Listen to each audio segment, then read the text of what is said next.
Historitë e tradhtisë dhe divorceve së fundmi po shkatrojnë shumë familje, por në rastin e figurave publike, ngjarjet marrin për masa akoma më të mëdha. Së fundmi ka qenë djali një figure të rëndësishme politike, që ka folur jo vetëm për problemet financiare, por edhe për faktin që ai e ka tradhtuar për 3 vite rresht gruan e tij dhe para pak ditësh çifti ka shkuar drejt divorcit. Kjo është deklarata e bërë nga Endri Meksi, djali i ish kryeministit shqiptar Aleksandar Meksi. Ai është pronar i një televizioni shqiptar dhe së fundmi ka folur për kërcënimet që janë bërë nga persona të panjohur brenda ambienteve të televizionit, por jo vetëm kaq.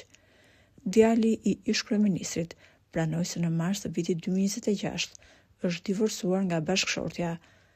Një nga arsyet ka qenë fakti se ai ka patur një marrëdhënie 3 vjeçare me një punonjëse të televizionit.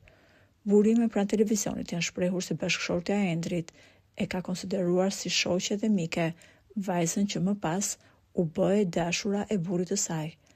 Ajo është ndjerë e tradhtuar sepse ka marrë vesh e fundit fare që shoqja e saj e ngushtë ka patur lidhje me Endrin, bashkëshortin e saj. Kjo ka qenë një goditje për të, sepse është ndjerë e tradhtuar 2 herë, fillimisht nga bashkëshorti dhe më pas nga dikush që ajo e ka konsideruar si mike. Në këtë situatë kaq të komplikuar, djali i ish kryeministrit ka marrë përgjegjësinë duke deklaruar se gruaja e tij nuk ka asnjë faj, çdo përgjegjësi rëndon mbi të për këtë tradhti 3 vjeçare.